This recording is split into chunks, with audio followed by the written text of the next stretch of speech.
À quelques jours de la rentrée scolaire, l'ambiance est déjà studieuse dans cette école de la banlieue de Niamey.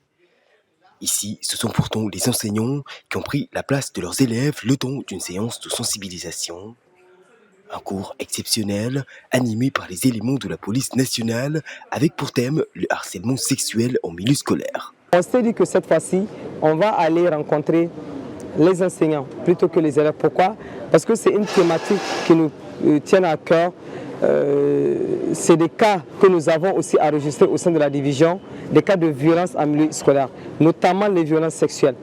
Des enseignants qui, au-delà du harcèlement sexuel, ont par ailleurs été édifiés sur le caractère pénal de la violence sous toutes ses formes. Des infractions qui, selon les statistiques, sont infligées à une majorité des enfants âgés de 2 à 14 ans, le plus souvent dans le cadre de leur éducation. On s'est rendu compte que même les enseignants sont parfois profanes dans la thématique. Ils ne comprennent pas quand est-ce qu'on parle de harcèlement, quand est-ce que la personne est susceptible d'aller répondre devant la loi de ses actions.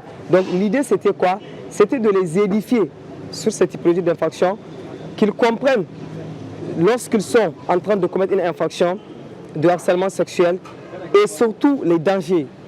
Les statistiques de la police nationale font par ailleurs état de plus de 200 cas d'infractions sexuelles sur mineurs enregistrés depuis le mois de janvier.